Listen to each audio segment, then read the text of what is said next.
Սպերջենի աստվածաշնչյան ընթերցանություն ամեն երեկո, մայիսի 15, կատարյալ դարձած, Եբրայեցիս 12-րդ գլուխ 23-րդ խոսք։ Հիշեք, որ քրիստոնյան երկու տեսակի կատարելության կարիք ունի, արդարության կատարելությունը Հիսուս Քրիստոսի անձի մեջ և սրբության կատարելությունը, որը Սուրբ Հոգին է իրագործում մեր մեջ։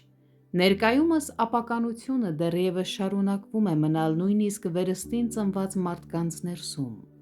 Հոգևոր փորձառությունը շատ շուտ համոզում է մեզ դրանում։ Մեր մեջ դեռևս կրքեր և չար խորհուրդներ կան, սակայն ես ցնծում եմ, երբ գիտակցում եմ, որ գալու է այն օրը, երբ Աստված ավարտին կհասցնի իր սկսած գործը և իմ հոգին կատարյալ կներկայացնի իր առջև, կատարյալ ոչ միայն Քրիստոսի մեջ, այլ նաև կատարյալ Սուրբ Հոգու միջոցով, որ այն չունենա որևէ արատ կամ խորշոմություն կամ ուրիշ բաներ,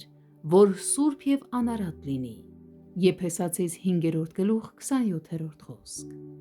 Միթե կարող է ճշմարիտ լինել այն, որ այս թշվառ ու մեղսալի սիրտս մի օր սուրբ է դառնալու, ինչպես Աստված է սուրբ։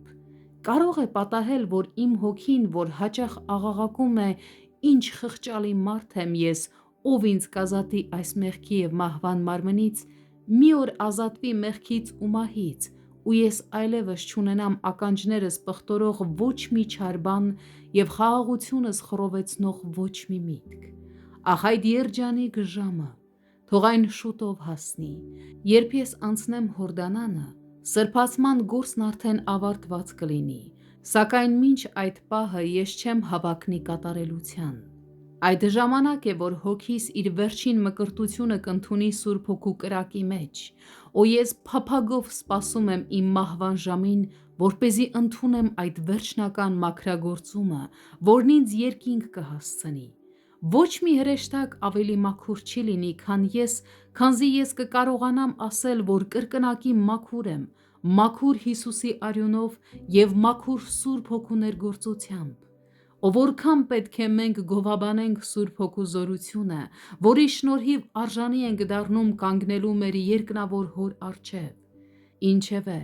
թող ապագայի կատարելության հույսը չստիպի մեզ բավարարվել ներկայիս անկատարությամբ, եթե ոչ, ապա մեր հույսն անկեղծ չէ, քանի որ բարի հույսը մեզ մղում է շարունակական սրբացման։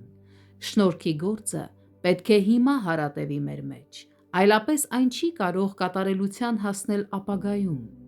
Եկեք ուրեմն աղոթենք, որ լցվենք Սուրբ Հոգով, որպեսզի կարողանանք ավելի ու ավելի շատ արդարության պտուղներ բերել։